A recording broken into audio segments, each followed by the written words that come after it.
What is the Talmud?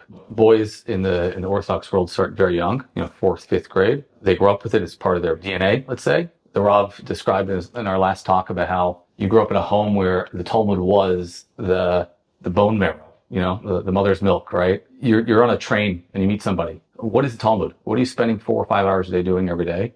And then, in additional to that, Talmud study is very challenging and often intimidating. I go to the public library. Art Scroll is available in almost every library in America, and I'm sure South Africa and France. There's an Art Scroll. I open it up. It seems gibberish. Or like I don't know what's going on.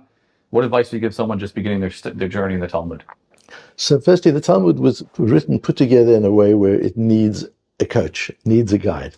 It was deliberately written that way so that it shouldn't become a sterile textbook, but it should rather be a process of dialogue.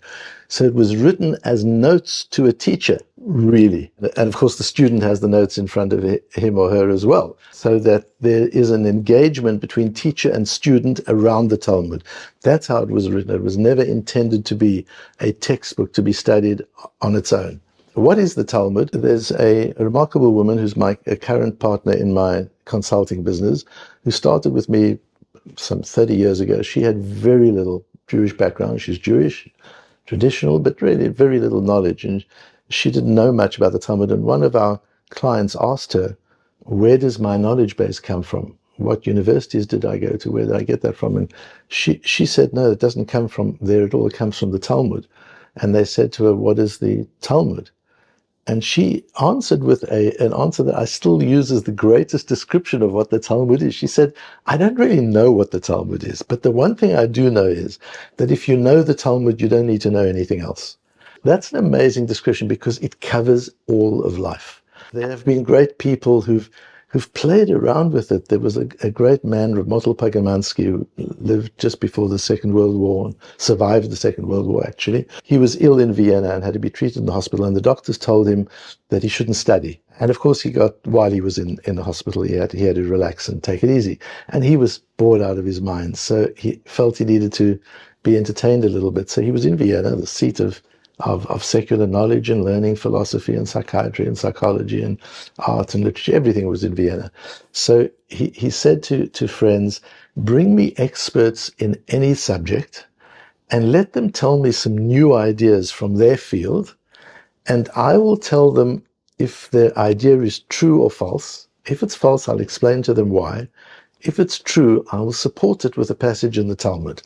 And so people lined up to come and see him to discuss all sorts of different things. There's nothing in life that doesn't have a form of articulation in the Torah. And I'm not talking about technical things like how to program. It's not a how-to book, but it's a why book. It's, again, as we've talked about, being the system, the blueprint, the design of the universe, how the world works, and more important, how to think. Because if you know how to think, you can look at the world and begin to understand it. You can make sense of the world if you know how to think. And the Talmud, apart from having incredible content, some of it is narrative and some of it is law, some of it is case study, some of it is metaphysical and Kabbalistic. But apart from all that, every line of the Talmud is training you how to think. And it's training you how to think in multiple ways, in ways of deep analytic thinking. It's training you how to think intuitively. It's training you how to synthesize intuitive thought with analytical thought, left and right brain thinking.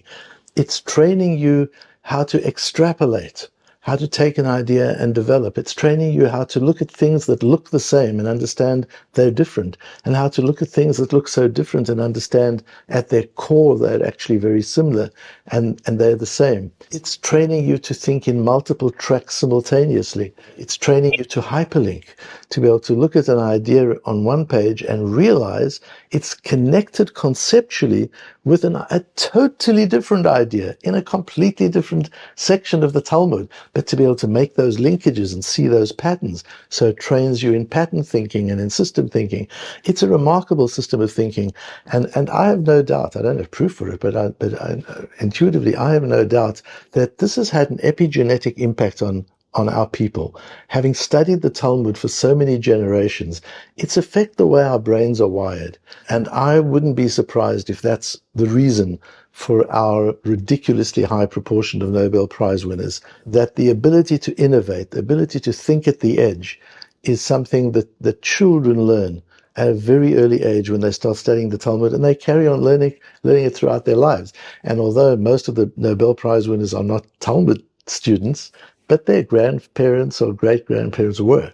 And before that, many, many generations were. So it really affects the way we look at the world. And so in my business world, where I go in and I help a business person to understand his own business, you would be so surprised how little leaders of business really understand their business in a deep sense, in a human sense, in a spiritual sense, in a conceptual sense, in a systemic sense, and where it fits into the world and how people fit into it. They understand the basic systems of the world. They understand brilliantly. They wouldn't be where they were if they didn't. But just to understand even something as simple as who is your actual customer? Who are you actually serving? You can't believe how that often sets the business leaders into a tiz as they look at strategic thinking, because there's not a whole lot of clarity as who the primary person that I'm really aiming at, who that person is. That's just a simple example of where we're not trained to think. We're trained to do. We're trained to execute. We're not trained to think creatively and to think analytically.